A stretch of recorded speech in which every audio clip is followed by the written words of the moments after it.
Siti Hadijah dikenal sebagai pengusaha yang sukses. Ia kemudian dipersunting Rasulullah Shallallahu Alaihi Wasallam yang saat itu usianya terpaut 15 tahun lebih muda.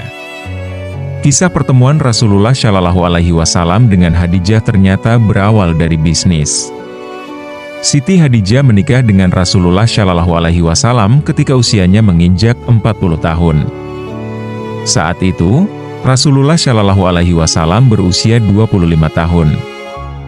Perbedaan usia yang cukup jauh ini tidak menjadi penghalang. Keduanya ditakdirkan untuk bersatu dalam ikatan pernikahan. Sebelum berjumpa dengan Rasulullah Shallallahu Alaihi Wasallam, Hadijah pernah menikah 2 kali. Suami pertamanya bernama Abu Halah An-Nabasi ibnu Zurarah At-Taimi.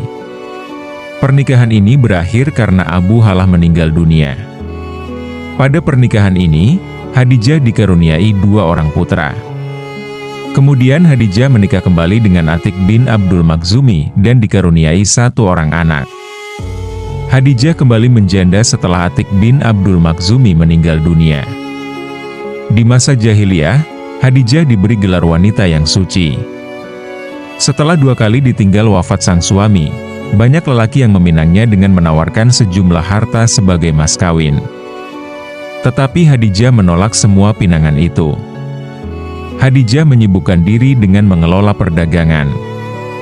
Dalam dunia bisnis, nama Hadijah cukup diperhitungkan karena ia dikenal sebagai pedagang yang sukses, pintar, kaya, dan juga berparas cantik.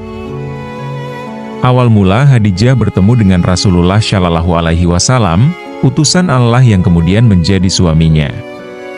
Suatu hari, Hadijah hendak mengirim kafilah dagang ke negeri Syam.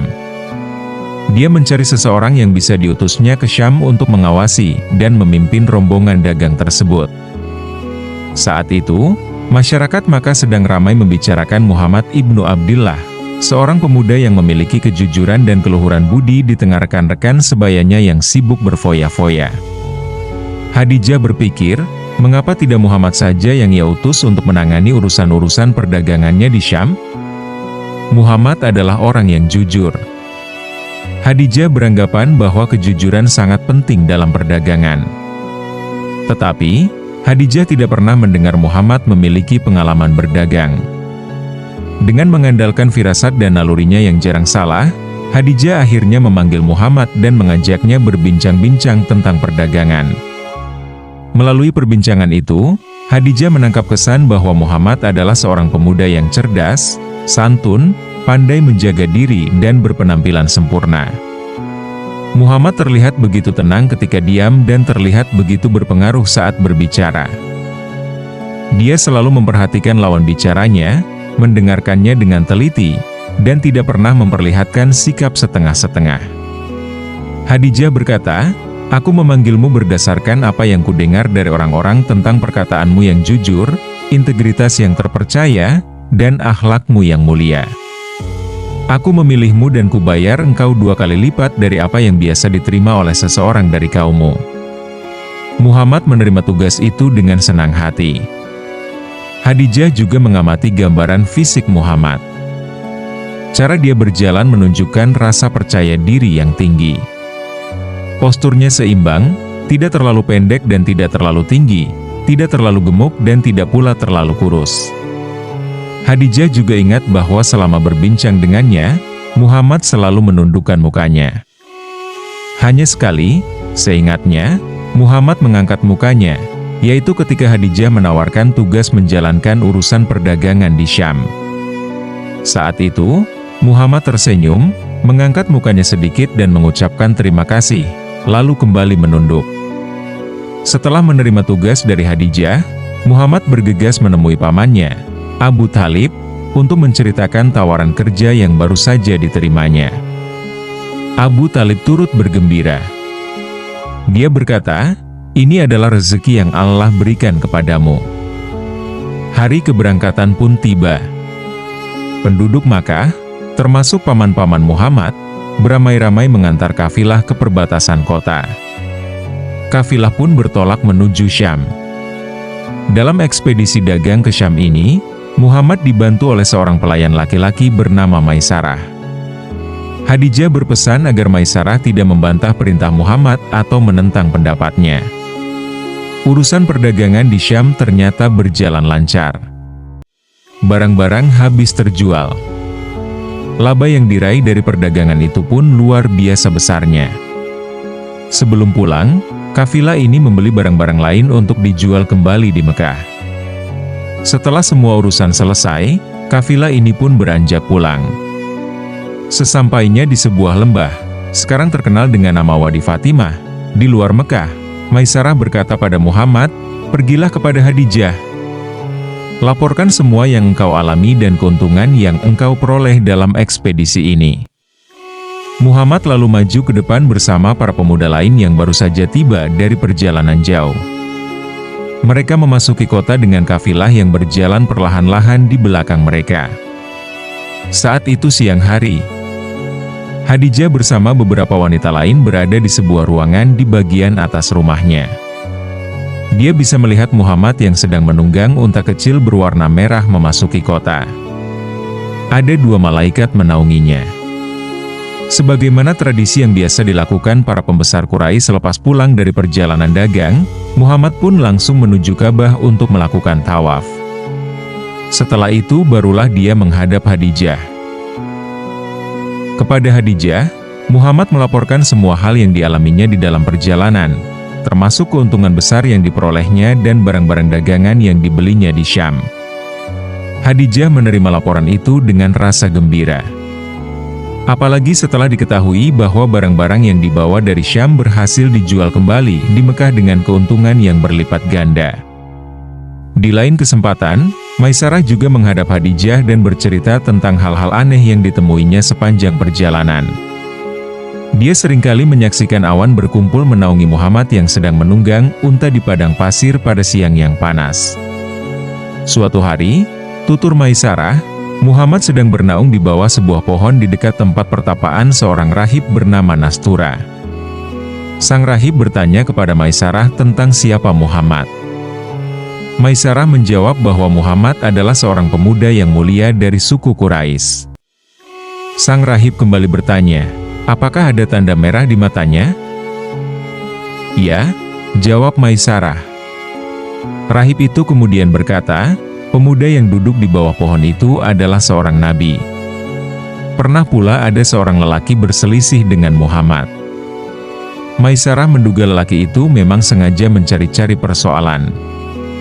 Dia berkata pada Muhammad, "Bersumpahlah dengan nama Lata dan Uzza." Muhammad menolak dan berkata, "Aku tidak pernah bersumpah dengan nama keduanya." "Engkau benar." Lelaki itu pergi begitu saja. Tetapi, di luar pengetahuan Muhammad, lelaki tersebut berkata kepada Maisarah, "Orang ini, demi Tuhan, adalah seorang nabi.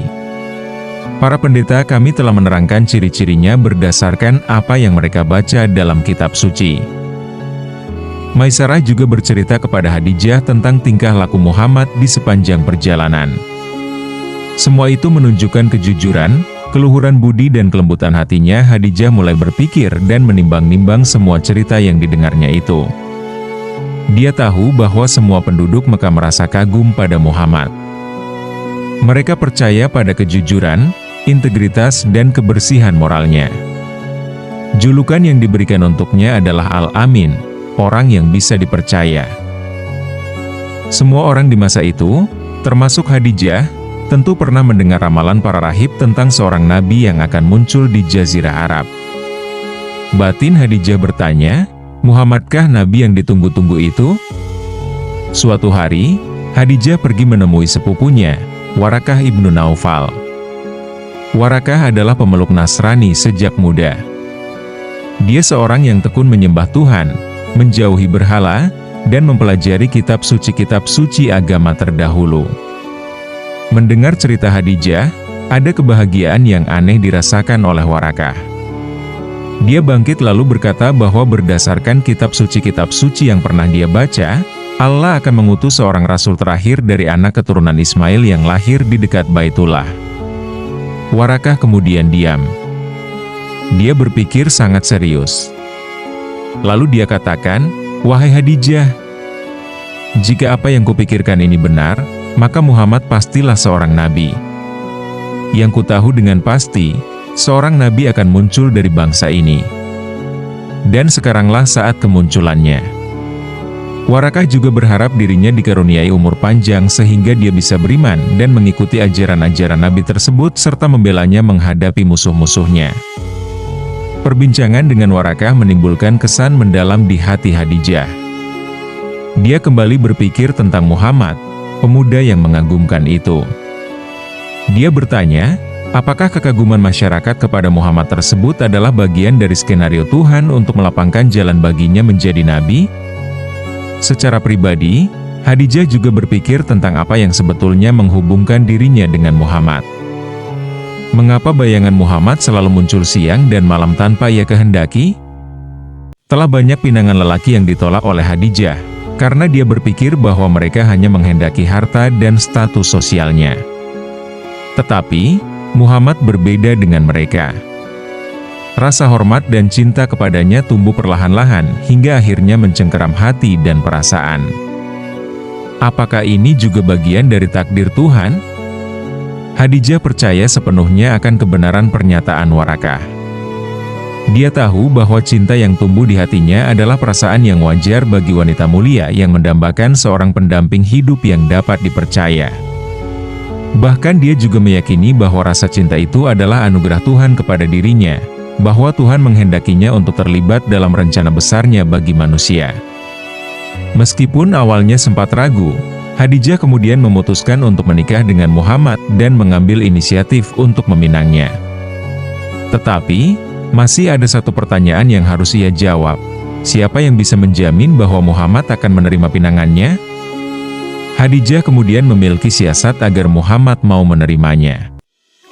Ia lantas mengutus seorang wanita yang ia yakini kemampuan dan loyalitasnya untuk secara diam-diam melakukan pendekatan awal kepada Muhammad. Wanita yang dipercayainya untuk mengemban tugas itu adalah Nafisah binti Umayyah yang masih terhitung kerabat dekat Muhammad dan saudari seorang lelaki yang kemudian menjadi salah satu sahabat Nabi yang terkemuka, ialah Ibnu Umayyah. Nafisah mendatangi Muhammad dan menasihatinya seperti seorang ibu menasihati anaknya. Dicobanya untuk meyakinkan Muhammad tentang pentingnya menikah. Muhammad menjawab bahwa dirinya hanya orang miskin yang tidak punya apa-apa untuk diberikan kepada wanita yang akan menjadi istrinya. Nafisah membantah hal itu. Menurutnya, kemiskinan bukan halangan untuk menikah. Apalagi Muhammad telah lama dikagumi penduduk Mekah karena akhlak dan kejujurannya. Setelah Muhammad bisa diyakinkan tentang pentingnya menikah, barulah Nafisah menyatakan bahwa wanita yang paling patut menjadi istrinya adalah Khadijah. Alasannya sederhana. Khadijah adalah wanita yang cantik, kaya, bagus nasabnya, pandai menjaga kehormatan dan luhur akhlaknya. Masyarakat bahkan menjulukinya wanita yang suci. Mengetahui pilihan Nafisah, Muhammad pun terkejut. Menurutnya, Nafisah berlebihan. Dari mana dia akan memperoleh harta untuk membayar mahar Khadijah? Nafisah menjawab bahwa kalau Muhammad setuju untuk menikah dengan Khadijah, urusan mahar tidak perlu ia pikirkan. Nafisah memang membantu Khadijah melakukan pendekatan awal untuk menjajaki kemungkinan Muhammad menerima pinangannya. Tetapi setelah itu, Khadijah menjalani sendiri seluruh proses yang harus dilakukannya. Hari pernikahan yang ditunggu-tunggu itu pun datang. Muhammad didampingi oleh Bani Hashim yang dipimpin oleh Abu Thalib dan Hamzah.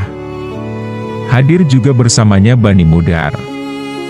Sedangkan Khadijah didampingi oleh Bani Asad yang dipimpin oleh Amr ibnu Asad. Pernikahan itu dilaksanakan pada 2 bulan 15 hari setelah Muhammad tiba dari Syam. Mahar yang diberikan kepada Khadijah adalah 20 ekor unta.